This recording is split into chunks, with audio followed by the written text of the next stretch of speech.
I think we started. Today on MindShift Live, we are speaking with someone who sits at the front lines of India's cyber battlefield.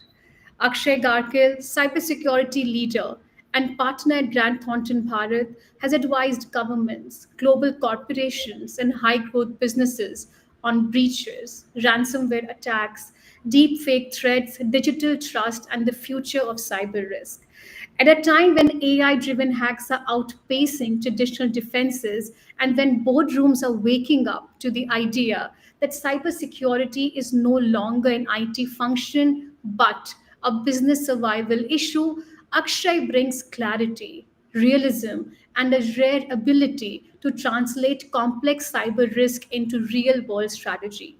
Today's conversation is not about fear, it is about the mind shift. India needs to build resilience in an age where the next threat won't come through a human but through a model.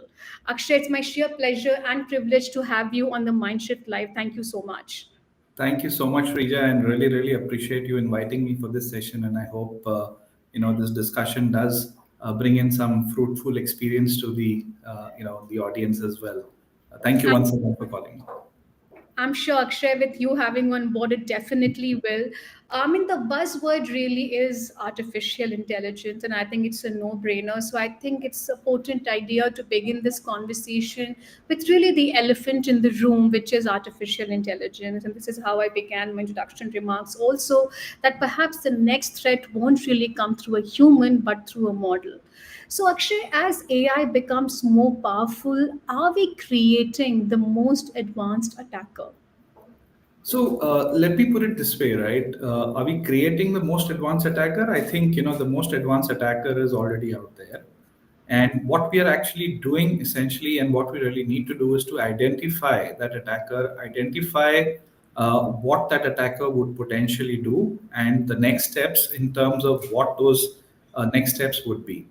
And I can tell you, Shrija, these steps essentially are not going to be by only a simple human intervention, but actually having certain predictive detection methods and also a fair amount of response which would come through a high degree of automation.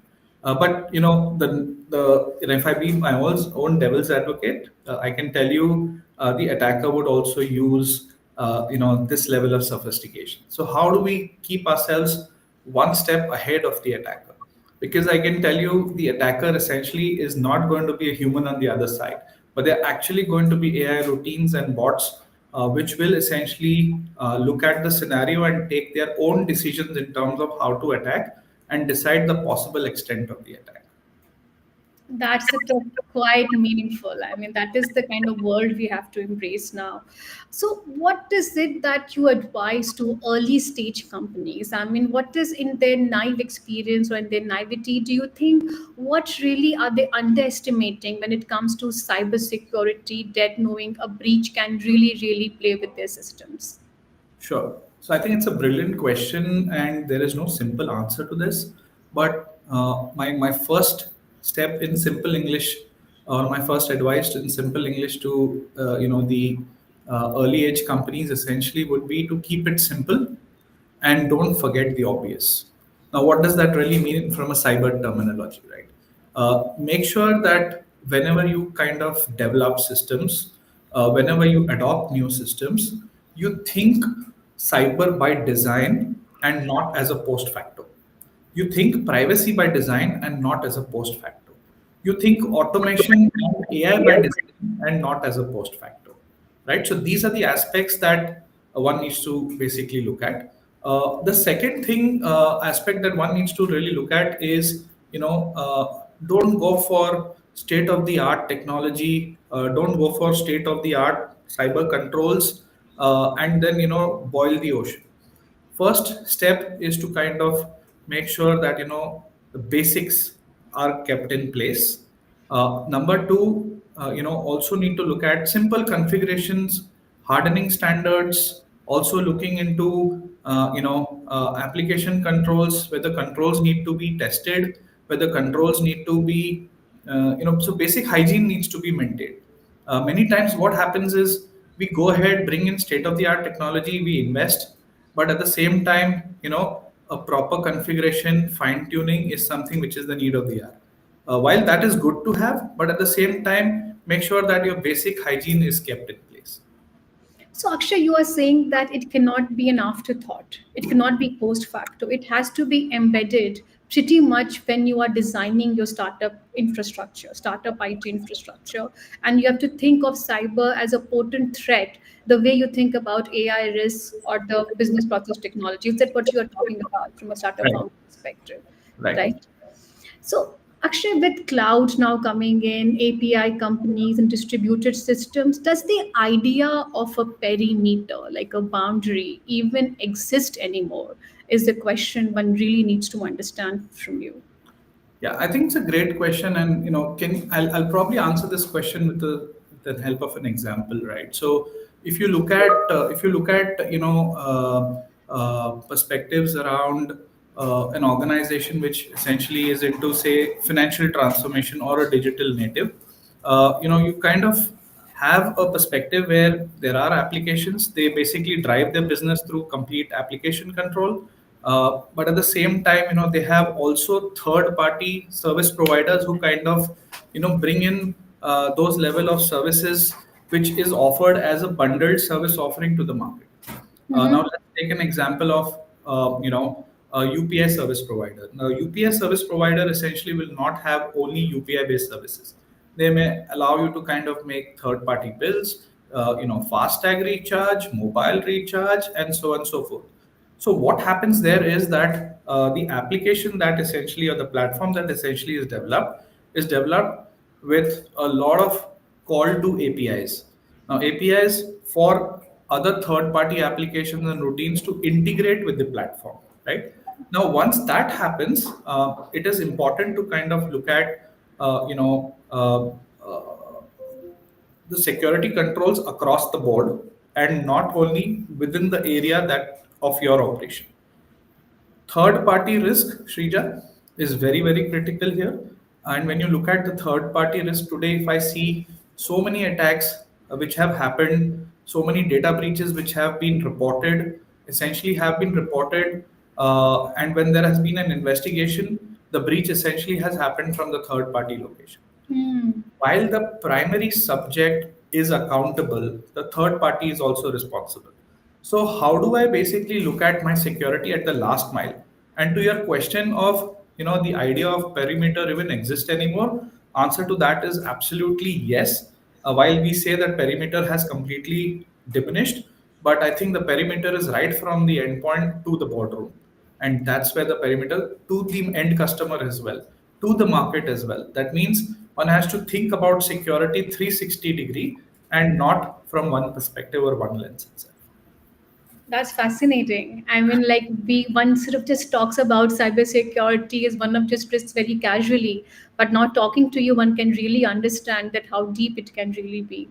And this entire idea about third-party risks is often sort of really ignored. And it's beautiful example that you gave about a perhaps an UPI company and what they could be potentially ignoring. So I think talking in that context, Akshay, I want to understand from you then what does digital trust even mean? Like you said that Srija perimeter exists, but it goes to the end point, right? So what does digital trust even mean in an era where artificial intelligence systems can actually potentially generate perfect fake, synthetic identities, and manipulated content? Sure. So, let's first understand what is digital trust, right? So, I am a user. Now, I could be a user of any type. I could be a user, using technology of my specific usage. Now, I could be a user who could be an employee. I could be a customer. I could be essentially, a power user. I could be an administrator. But at the end of the day, what is the trust that I can enjoy or have the confidence in the technology that I'm using, right? And how does the technology really, emulate the trust to the user in terms of looking at identity, in terms of looking at integrity, in terms of looking at confidentiality, in terms of looking at even privacy for that matter. And now, as they say, transparency as well. because transparency essentially is now actually become a trust currency, right? So how does really the system, give me the confidence, and I can trust the system in terms of making use of it. For example, an internet banking site, I go ahead, share my credentials, enter the internet banking site, and go ahead and make the payments, right? That is the trust that I have with respect to using my money through an app, right? That's one example. Second is where, if you look at the way digital trust works, it actually does not stick to one perspective, but it basically expands across ecosystems, right? So, for example, I gave you another example of internet banking. Now I can go ahead and do my authentication on Aadhaar card for a KYC process through my internet banking, for example, for a third-party application usage. Obviously, the KYC has to be done much before even getting access to the internet banking or having my bank accounts open. Second example is, when essentially I go ahead and subscribe to a portal where, say, for example, DigiYatra. We all are users of DigiYatra in the country today. Obviously, initial first KYC process had to be done. We trusted the process. We shared our KYC details. We trusted the application. We shared our KYC details, and we got registered. And of course, the rest is history. Where access to airports has become absolutely seamless, Yeah. right? Yes. So these are some of the examples from a digital trust standpoint. And your question in terms of in the era of AI systems, right, can generate a perfect fake synthetic identities and manipulated content. So from that standpoint, I would say that there are one has to really be very careful. And I agree that yes, there have been a lot of fake applications have been morphed. Applications, sorry, my bad. Applications have been, for example, if I go to abc.com instead of ABC, I would have probably gone to abcc.com and not realized, but gone ahead and clicked on the link, right? And then downloaded an application which looks exactly a cloned application to the real application. And thereby, all my credentials and my data get stolen.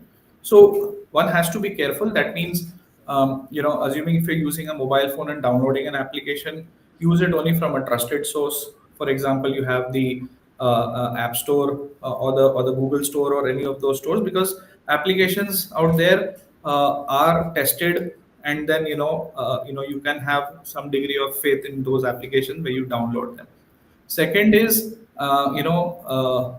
nowadays applications don't consist of only username passwords, but they also have OTPs, right? So that's the second factor of authentication. Now OTPs generally come on your handphones or on your WhatsApp. So you can actually have a further degree of trust and assurance that yes, these applications are real. The third essentially aspect that one can look at is that you also have biometric. So there is authentication which happens through biometric, and hence certain attacks, for example, shoulder surfing from the camera, somebody seeing what password you're typing, etc., can be avoided, right? So when applications go to that degree of 2 or 3 factor authentication and try to reduce any probability of attacks, the trust factor increases, right? It only increases. So, for example, if I have to use my internet banking in a public, forum, or a public, or probably even sitting in the flight before it takes To off, land to or an after airport. land, Yeah, exactly. or airport, Yeah. earlier I never used to type anything because I was scared that somebody would see what I'm typing. But now it's pure biometric. So even if they want to snoop in, they cannot, right? Except for seeing my balance and other things, but that's about it. So basically, what you are saying, Akshay, that there's no merit in creating an atmosphere of fear and be overwhelmed about it. That there's AI, there's manipulated content. I mean, there are ways and there's a playbook in which you can establish digital trust. Some organizations have done it successfully, and that is where experts like you and that kind of 360-degree approach sort of comes in handy. So, Akshay, if you were to advise organizations and especially young founders on how do they build these resilient and stable systems, especially when it comes to aligning themselves with global data privacy expectations, and I'm of course referring to a seminal piece of law, the DPDP Act, which sort of came into being right now. So, what is it that especially startup founders and investors also need to be cognizant of? Because if you don't comply with this, the ramifications are really huge. So, I don't think it is just okay to be a startup founder who just knows technology and coding well. You need to know the ramifications of this too.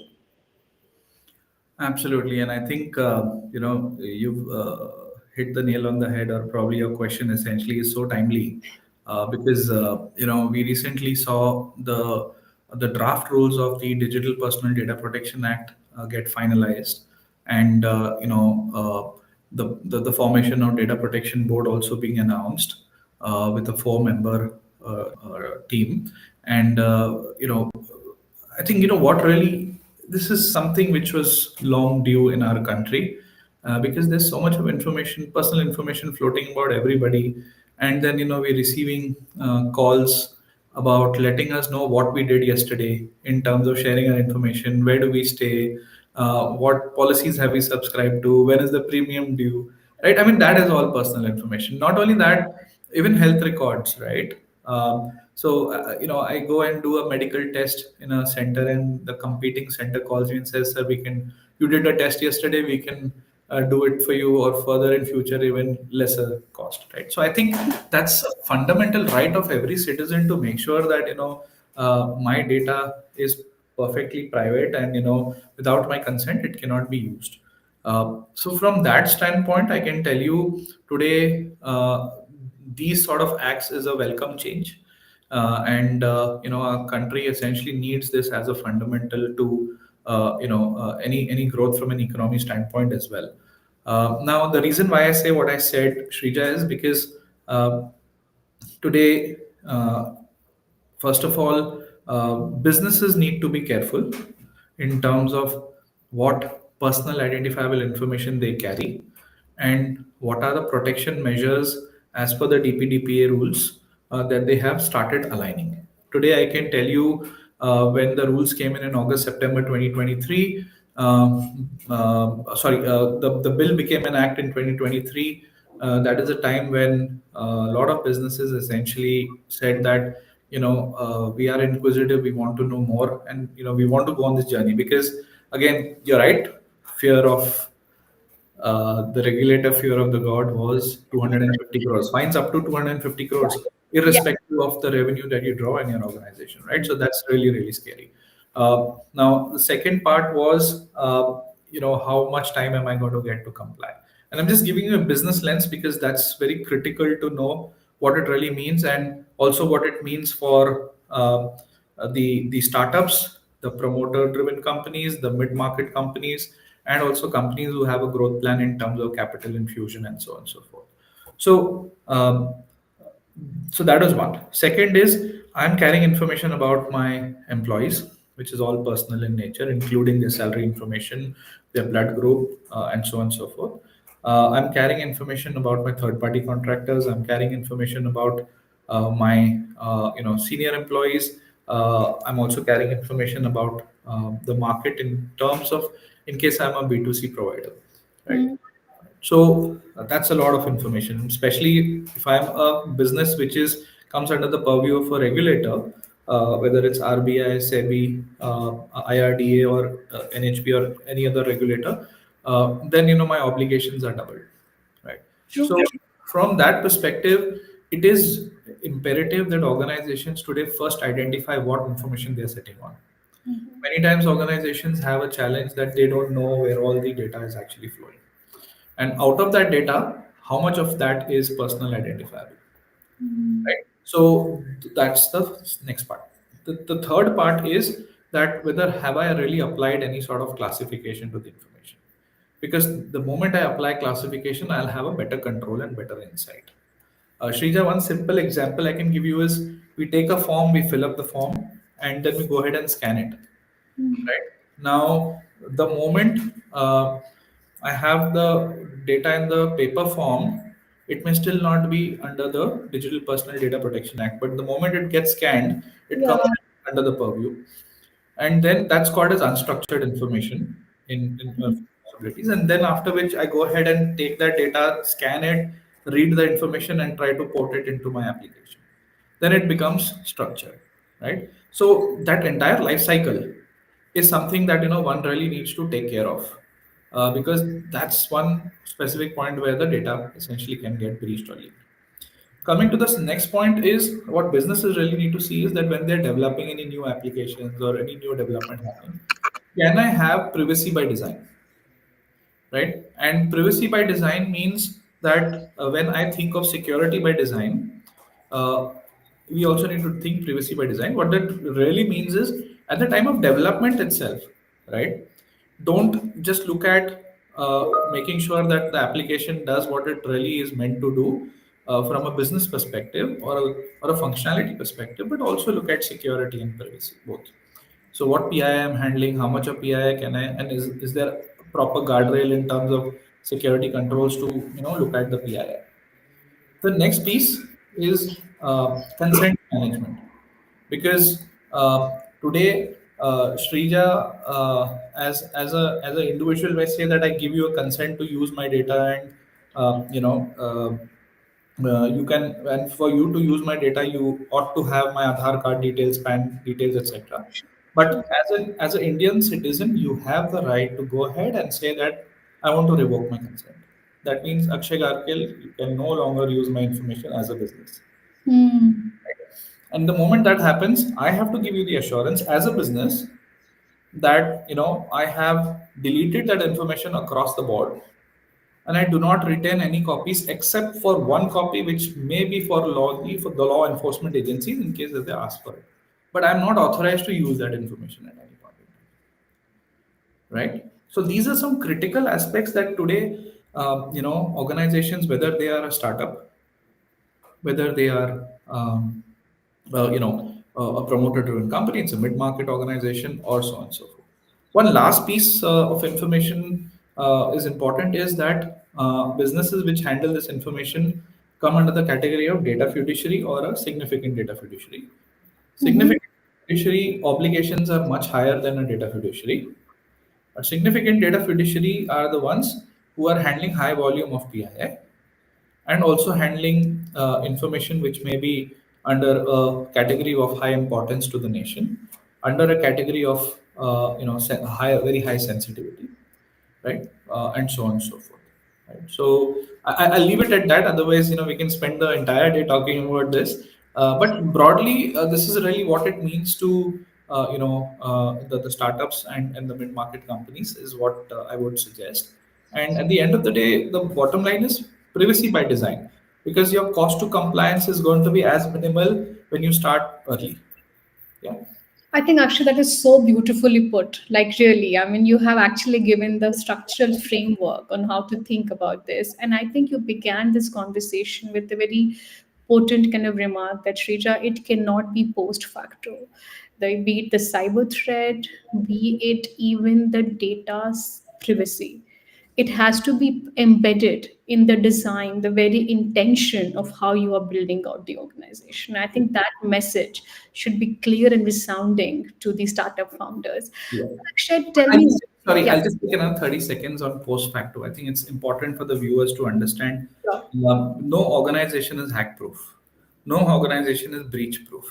But at the end of the day, what is in our control is to make sure that we keep it's not about what, it's more about when the attack is going to happen. Hmm. So, the best part is to keep your security and your privacy controls very strong.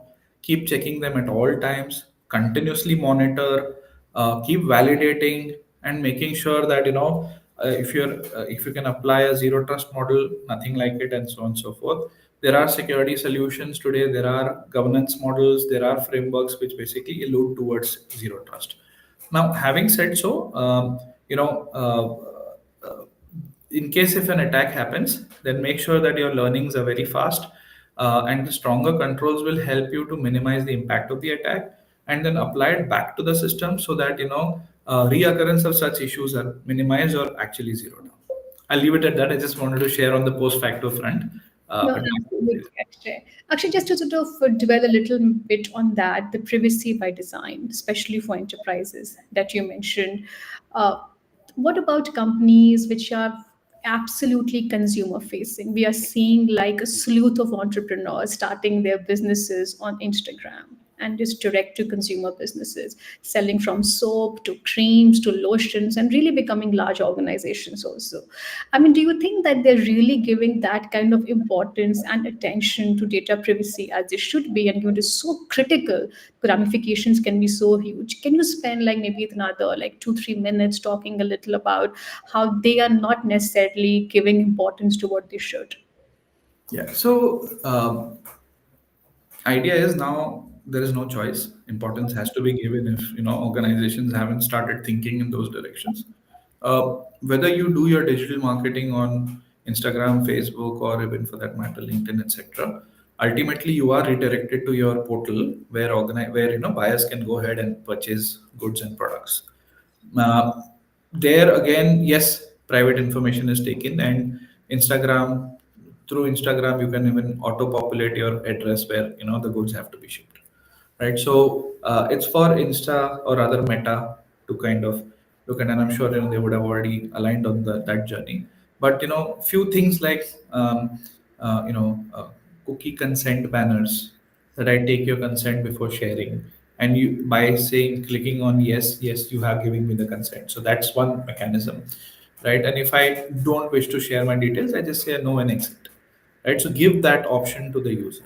Second is make sure that you have appropriate level of controls which are essentially applied at the time when you ship the goods. Like I'll give you a very classic example, right?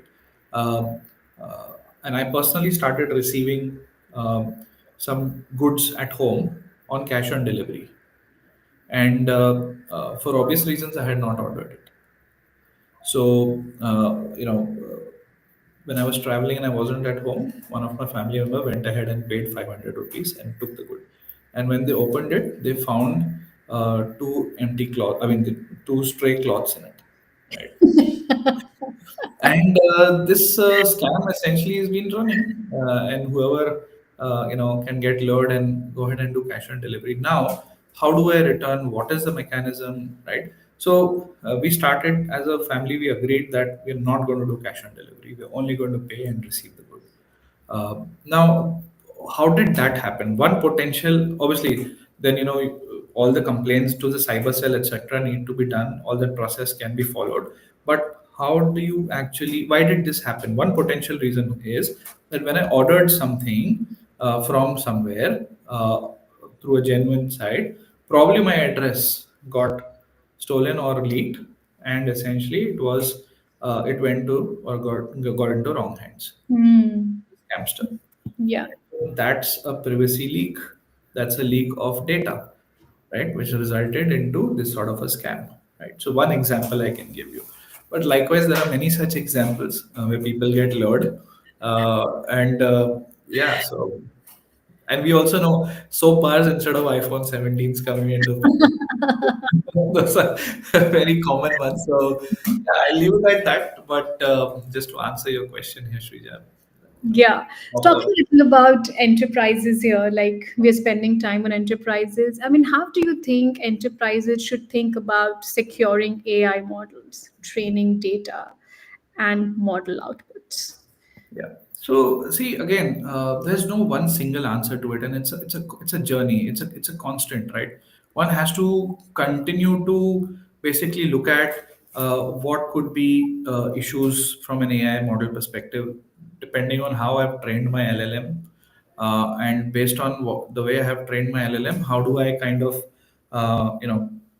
make sure that it is giving the desired outcome. Now, it's not a breach when you talk about AI and compromise to AI. It's not only a breach from a security standpoint, it is also a breach from an ethical perspective. It is also a breach from the legal ramification standpoint, right? So one has to protect AI from all of these aspects, right? So today, for example, if I talk to a chat GPT and I ask who's Shrija Agarwal, it'll look up to, and I'm sorry, I don't mean to. Right. So, okay, let's say that, take any example of uh, Who a, is Shah Rukh Khan? a public listed company, right? Yes. And try to understand what's their balance sheet look Hmm. like. What's the revenue that they've made? What are the strategic plans? And what's the roadmap for the next 3 years, right?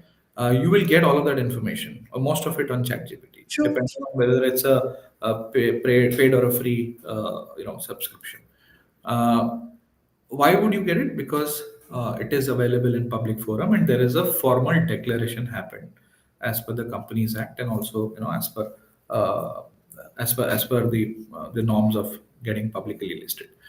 Now, try asking a question.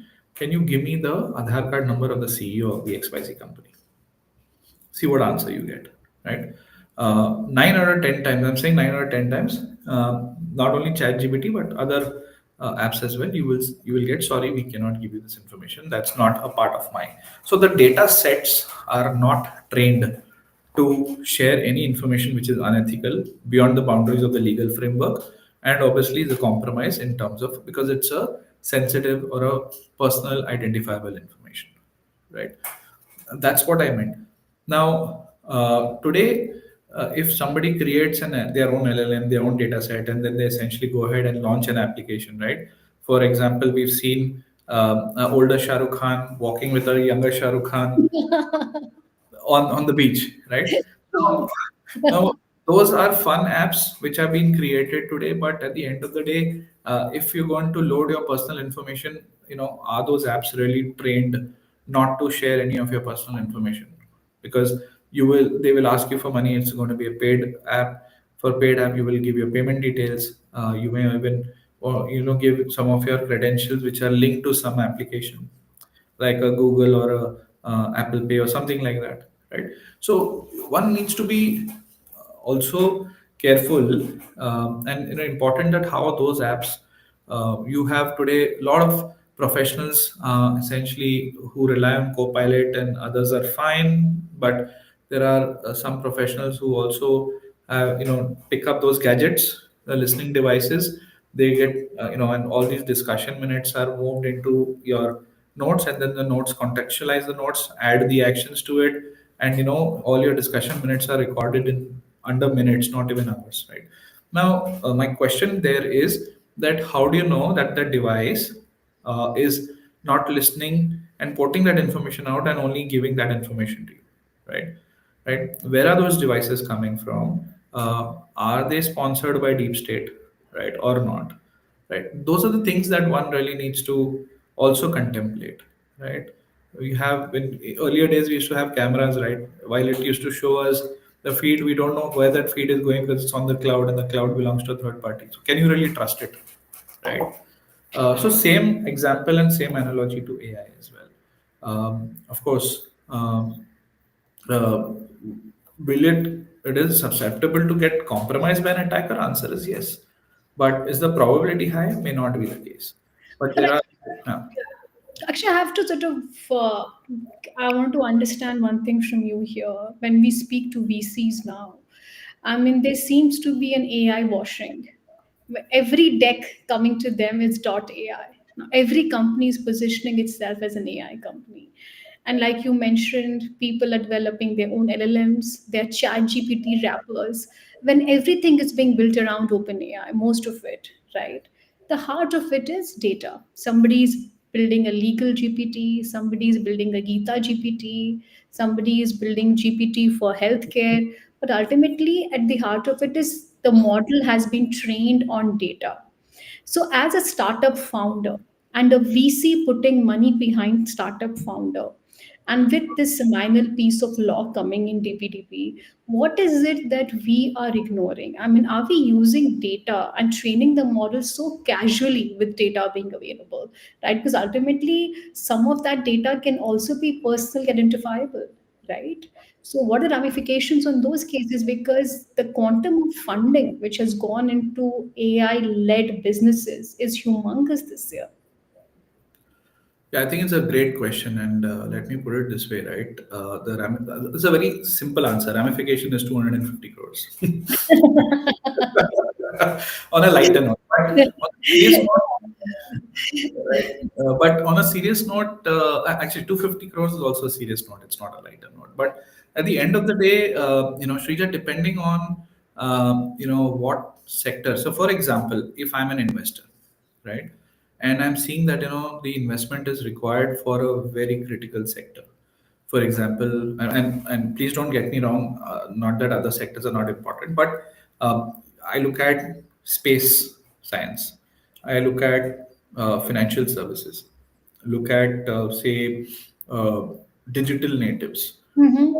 look at technology uh, company, right? I look at manufacturing, especially now we started semiconductor manufacturing, Yeah. etc., chip manufacturing. Yes. Right? Agriculture is another area, if I did mention that so far. Right? So, if the investments are required in these areas, and the organization has not thought 360, right? Why do we need AI? Let's understand that first, right? We need AI because time to market has to reduce. Our products have to be out sooner than later. Internally, we need to get help from a cost optimization process refinement perspective. Also, how can we free up time and improve productivity? I'm not getting into the area of replacing jobs. That's I want to steer clear of that because it's a healthy debate which Yeah. is happening in the ecosystem today. But apart from that, whatever I mentioned so far, AI is going to help us there, right? And I strongly believe that AI will help free up bandwidth so that we have the appetite to do more, right? And contribute more towards the ecosystem, our customers, and the economy, and thereby the country, right? Because we're looking at a Viksit Bharat 2047. Right. So please hear me carefully because I'm coming to your answering your question, but there is a I'm background, there with you all right? year. Uh, Yes. when I basically get there, as an investor, what I want to see is that has the company really thought 360? Do they have a vision and a horizon? And what is the roadmap that they're looking at? Plus, what is the value? It's all about value creation. So, what is the value that they're going to create with AI? At the end of the day, if it's just a tech tool or a tech toy that the organization wants to, then I have more questions as an investor. Hmm. But if Hmm. it's more of value creation, it's more of how do I kind of go ahead and bring the actual value to the table to my customers, to the ecosystem, to the country, to the economy. Yes, then it makes sense. Then the next step is, once I'm convinced on this as an investor, the next step is to kind of look at whether now my solution or my product or my service essentially complies to the aspects of privacy, security, legal framework, ethics framework, even for that matter, looking at the governance and the corporate socio aspects. Does it even contribute to net zero? Assuming if I'm a manufacturer or any of those which are intensive from that perspective, right? So look at those aspects. Then I would go ahead and look at the cost of compliance, right? It's important. It's really important. So how am I going to bring in AI to make sure that I become my regulator's delight, but at the same time, my cost of compliance is balanced, right? And as time progresses, and as we start using heavy tech, because now there is something called as quantum computing, which is knocking on the doors very hard, and it's a Yeah. matter of time you will see that coming. So, Yes. and that's going to be a disruption, right? So, with that coming in, I'm sure a lot of organizations will start adopting it in a big way. When that happens, then obviously I need to think about that from a forward thinking standpoint. So, what are the investment that I need to make, right, as an investor to get proper returns? Now, there are some investors who kind of stay in for 3 years, 4 years, and then they exit and they hand it over to the investor. So, Mhm. do I have that horizon and vision that if I have to hand it over, the company has already created that sort of a value? While the product may be fantastic, but the other tenants that we just discussed should also essentially go hand in hand, Hmm. right? And as they say, a break, is actually to accelerate a car and not stop a car. So that's Absolutely. yeah. I think we can spend like half a day just on how organizations across different sectors need to be very, very compliant, especially with DPDP, and how they can really future proof themselves, especially with quantum computing and AI models sort of coming in. Against that scenario, I want to understand from you, Akshay, that does the future of trust require more human oversight or more autonomous systems? What do you think? Yes. So let me give you an example of a security operations center in Europe. Uh, Okay. has is completely unmanned in the graveyard shift, right? That means there is zero human intervention at night. Obviously, now, of course, with the Ministry of Labor coming in and putting a lot of checks and balances in the way we operate in India, but at the same time, we know Europe. There are, they're very specific and particular about their work timings, emails sent, etc. But obviously, operations require a 24/7 intervention. So, how does the organization go ahead and bring in high degree of automation? Now, just to answer your question, if I look at certain attack vectors, let's talk about some attack vectors, and then we will go to specifically answering your question. We've Okay. seen API-based attacks are growing because the nature of business is going more digital. A lot of cloud adoption happening. So because of the high degree of cloud adoption, we've seen that there is, imperative need, growth of need to kind of look at the configuration disciplines and things like that. Security by design, I've already mentioned to you because there are a lot of microservices which are running across the board. Zero trust, again, we touched upon. It has to be a posture management which is continuous because Shrija, today the attack surface is very dynamic, and because the attack surface is very dynamic, you need to have a very very continuous monitoring sort of in terms of how do I look at posture. So today, if my posture is A, it may not remain A tomorrow. It may be a B or a C or a D, right? And then, of course, shared responsibility. That is something that we talk about. For example, can I put my core banking instance on the cloud? So, again, a very contentious topic, but can I put my Bolt on the cloud? As Yes. right? Yes. So those are very contentious talk. But of course, just to also, so if I look at those sort of things, it's not like I cannot bring in modernization. I cannot do a state of the art. I can do a state of the art. Like for example, you asked whether a human intervention versus an autonomous system, right? I I would suggest, in my view, human intervention should not go away at any point in time. But can we free up time of those humans so that they can do more, right? That is what who created AI? Humans, right? Yes. Yes.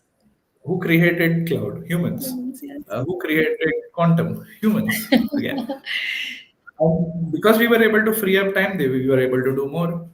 So what's next after quantum? Right? Maybe teleporting. I don't know.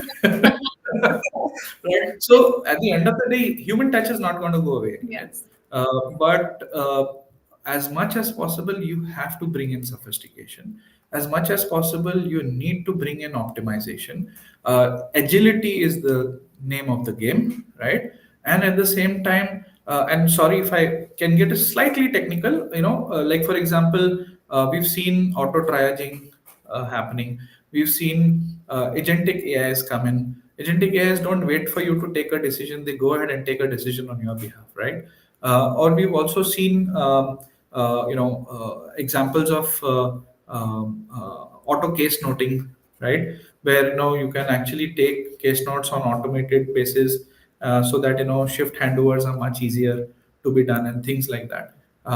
Those are some basic examples. Early warning systems, behavioral analytics, right? All of those things, integration or unified consoles of ITSM, SOAR, and SIM dashboard together to kind of make contextual relevance and then give you a complete kill chain in a much faster way, so that you are able to identify in case an attack is going to happen sooner or later. those are all autonomous, or I would say, towards moving towards autonomous. But human intervention is required, because how do you fine tune the false positives? How do you kind of make contextual relevance? How do you kind of do decision making and then put it back into the system? Help the system to learn better. Human intervention is not going away anywhere. So, Akshay, like, what kind of world are we looking at? I mean, you spoke about agentic AI, where the decision-making capacity is actually something which is not necessarily driven by human. You have actually advised or ordered that agent on your behalf to take those decisions. I mean, there are startups which are actually making digital clones of humans to work for other organizations where the human can actually take a royalty. So Akshay Garkel is such a valued service provider in terms of your knowledge as a service, but Akshay can't be everywhere. So now there are startups which can actually create an Akshay.ai, training your mindset. How do you think? How would Akshay respond to a situation? And that Akshay.ai is advising other organizations, right? And you are earning a royalty on that. So in those kind of scenarios, the agentic AI or those kind of sort of interventions can make mistakes, can sort of have, can be very, very prone to cyber threats, right? So is there a system? Is there, so how does a modern security operation model actually look like in a very AI driven, cloud driven, autonomous, less human intervention kind of world that we are really foreseeing, not even foreseeing, we are at the threshold of it actually as we speak? Yeah. So, two things here.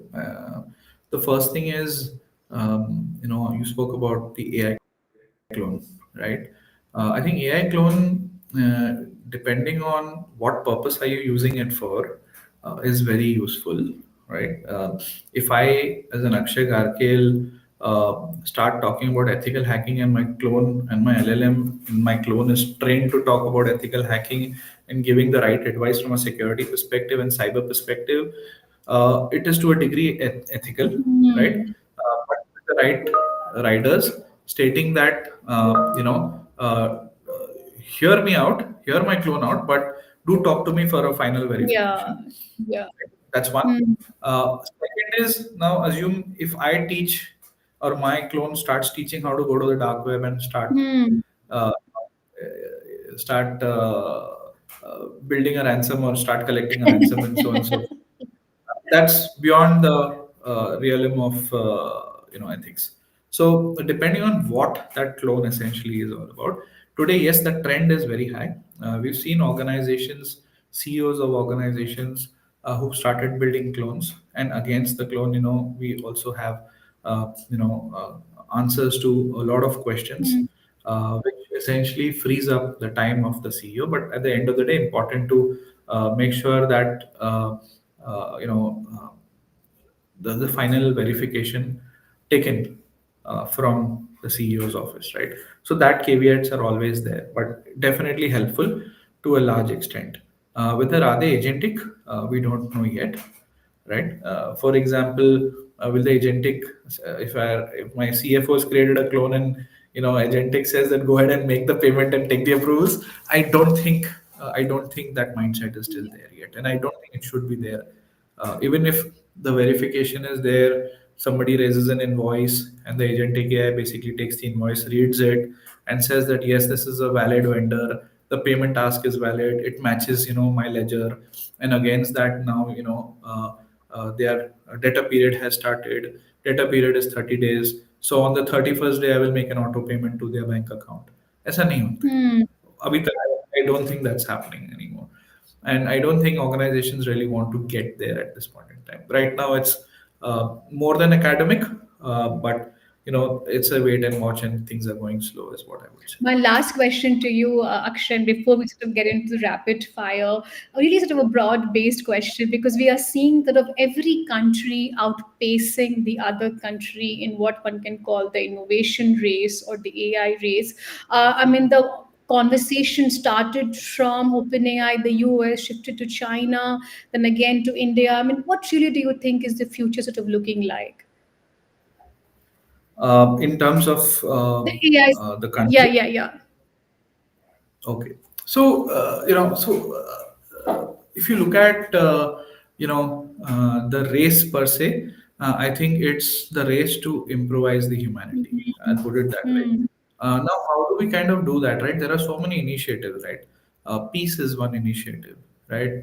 Making sure that there is a proper climate control is the second initiative. Third is how do you, eradicate poverty? That's the and hunger. These are some of the initiatives. Uh, so, what is the outcome? Outcomes are, making sure that there is outreach of food, water supply, proper education, making sure that there is the happiness quotient is pretty good, making sure that the economy booms. That means trade essentially happens in a seamless way, and so on and so forth, right? So many climate control. We've been hearing so much about climate control and things like that. So those are a couple of things that I believe technology should be used in. Plus, if you look at various treaties and collaborative collaborations, right? Like, for example, India has signed with Israel, India has signed with, US, UK, and now, of course, the BRICS. Uh, there is a lot of cyber cooperation there as well. For example, right? What cyber cooperation means is that in case if there is any issue, an attack to either India, INC, or any national critical importance or end citizens, there will be data sharing which will happen across the board where there is a cooperation uh, to India and vice versa as well, right? So those are the things that I think I strongly believe that there should also be an AI cooperation, and which is happening, right? We've seen world leaders come in. We've also seen, our honorable prime minister also kind of visit those countries, and there have been treaties on AI cooperation and things like that. But for a better world, for a better purpose, and a better environment, I'll put it that So way. you are sort of rooting for the AI cooperation, and that should really be the outcome for all of these initiatives. Yes. That's right. There's a question that's popped on my phone, and pan. It's actually from a CEO, and this is essentially about how mindfully should one use a Copilot or a Gemini AI, because a lot of CEOs are using it for brainstorming. I mean, the consulting industry has been very, very strongly disrupted. Not your practice for sure, but it's really in fashion now because of cybersecurity and all the other threats that come with it. But if I am really using a Copilot or a Gemini AI for a lot of my brainstorming, for critical decision making, I mean, how careful should I really be? Because ultimately, I'm giving away a lot of my thought process, giving away a lot of my critical decision making points that I do in a day. How should one deal with that? So I agree that yes, you are giving your information. So in terms of the way you put your prompts, right? There are a lot of courses which are available, which essentially help you from a prompt engineering standpoint, and also kind of train you that make sure that while so for example, let me put it this way, right?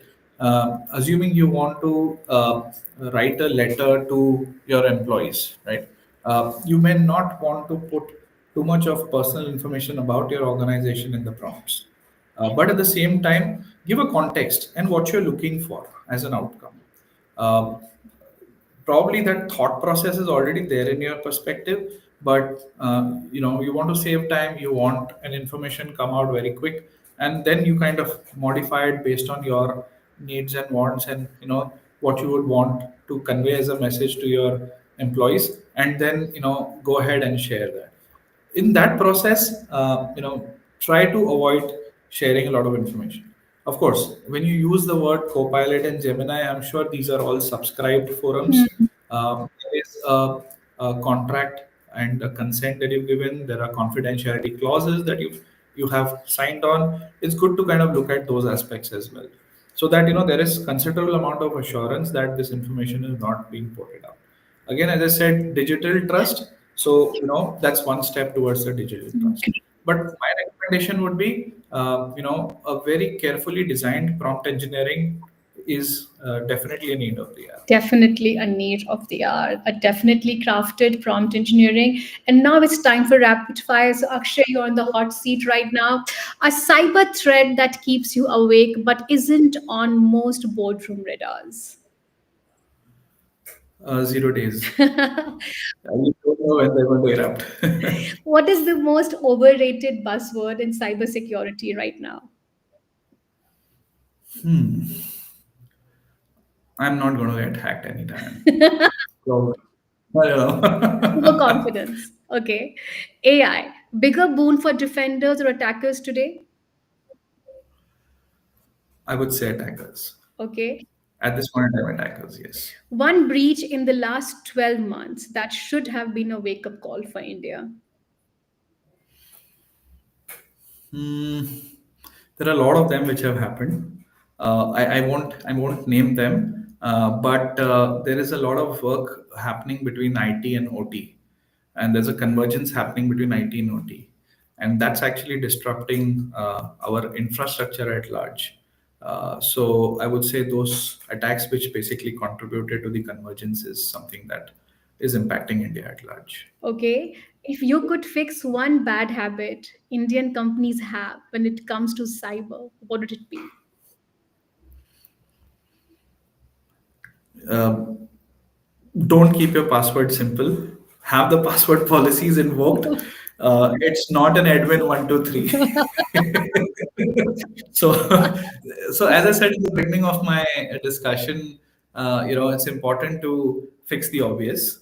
And state of the art is there. It is good to have, but please fix the obvious. Okay.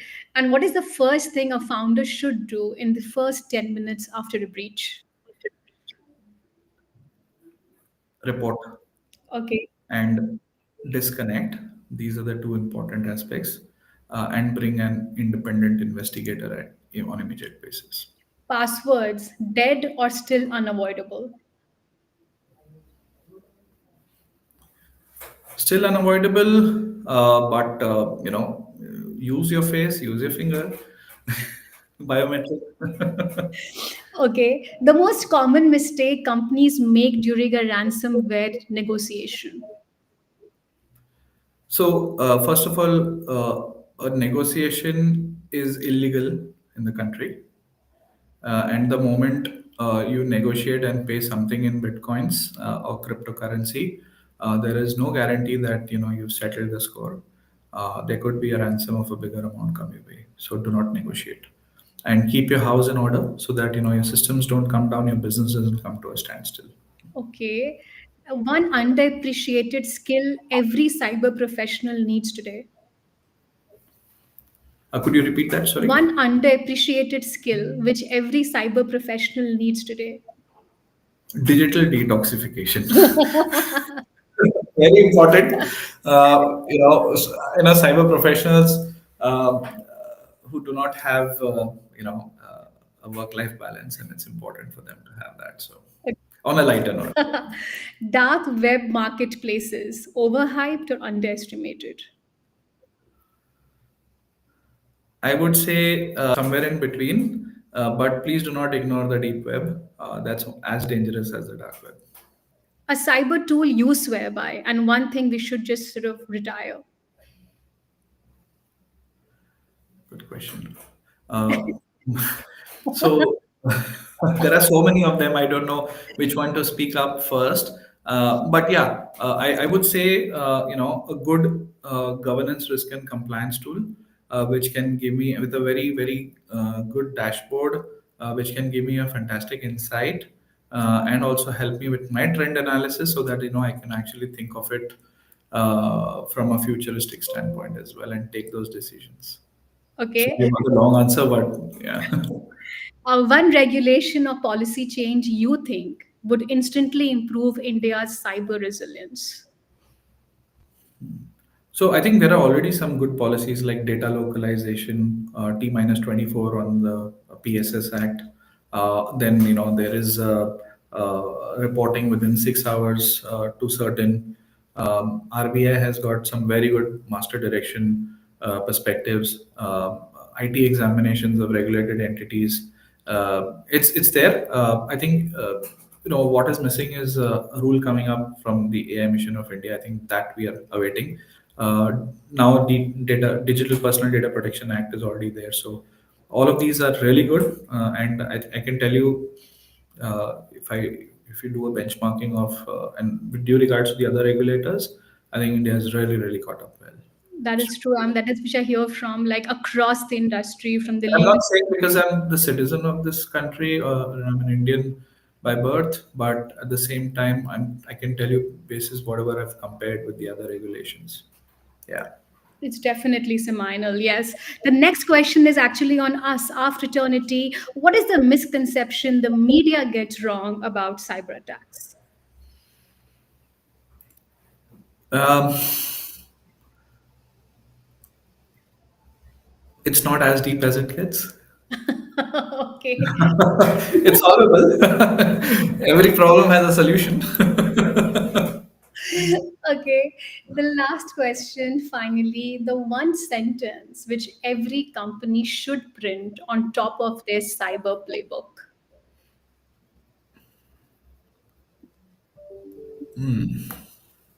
Just one statement or one. Yes. Yeah, this is a hard one now. Yeah, so okay, so here there are so many of them, right? So one is I can say that secure by design and privacy by design. That is something that one should have. Second is cybersecurity is not a cost center. That's evaluate cyber not from a cost perspective, but from a return of security investment standpoint. And the return of security investment is more from how many attacks was I able to avert, because of which else the organization would have incurred financial losses, right? That's the second one. Third is we are not hack free, so we need to be on our guard. And how do I be one step ahead of the attacker? I gave you four. You asked for one. Yes, always getting more with Akshay around, definitely. Akshay, thank you. Such a pleasure and such an insightful conversation with you on a topic which is really the need of the hour right now. I just do hope that with this, there are meaningful takeaways, especially for founders, investors, and enterprises on how they just think about data usage, AI systems, and really the future of digital trust in an environment where everything is getting so interconnected. Thank you so much, Akshay. Thank you, Shrija, and I equally enjoyed the conversation. Thank you so much. I hope it was helpful. It was definitely helpful. Thank you, Akshay. Thank you. Take Bye care. bye.